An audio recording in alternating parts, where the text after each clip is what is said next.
Now, a meeting of the National Dialogue Committee at their retreat in Stony Earth in the county of Machakos ended in disarray as members of the two sides failed to agree on critical proposals by Azimio to contain the high cost of living. In their list of demands seen by our senior political affairs reporter Ibrahim Karanja, Azimio wants an immediate reduction of VAT on fuel from 16% to 8% and the abolishment of the housing levy.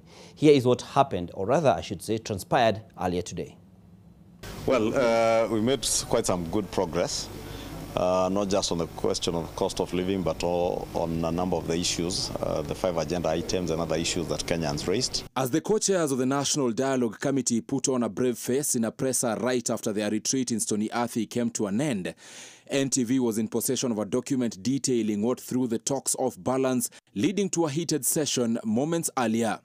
In the document titled Brief to Azimio Members of NADCO, ambitious demands by the opposition intimate to just how it will be a long shot for the committee to have a consensus with just 11 days to the lapse of their gazetted period. Azimio wants a review of the Finance Act 2023 as part of their non-negotiable demands aimed at addressing the high cost of living. In particular, the Raila Odinga-led coalition demands that VAT on petroleum products be reduced by 50% from the current 16% to 8%. They also want the scrapping off of the affordable housing levy, the zero rating of VAT on basic food items, a reduction of the road maintenance and the petroleum development levies by 5 shillings per litre to 13 shillings and 5 shillings and 40 cents per litre to 2 shillings respectively. And what areas can we make improvements? They further demand for the zero rating of content creation, reverting the turnover tax to the levels in the Finance Act 2022, the removal of excise duties on locally published books and educational materials, the reinstatement of 16% VAT on transfer of businesses as a going concern, and the reinstatement of VAT on helicopters, helicopter parts and accessories. Off the list, Kenya Kwanza only said to have agreed on only the reduction of the road maintenance levy from 18 shillings to 13 shillings. That's why we asked for time out to make further consultations, principally with the National Treasury, and we shall be recalling the Cabinet Secretary in charge of the National Treasury.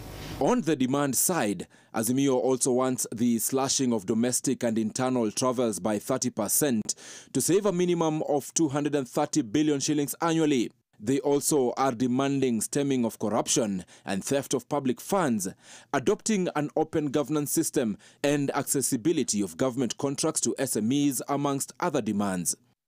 The heated debate in the morning making all Azimio representatives, save for co-chair Kalonzo Musyoka and National Assembly Minority Leader Opiyo Wandayi, to snub the subsequent sessions in protest. It is important that we hear from Treasury, and that is where they should help us crack that issue. The committee will convene on Wednesday next week, with Treasury CS Professor Njuguna Ndung'u set to appear and explain the practicability of some of the proposals. If we listened to experts. Ibrahim Karanja, NTV.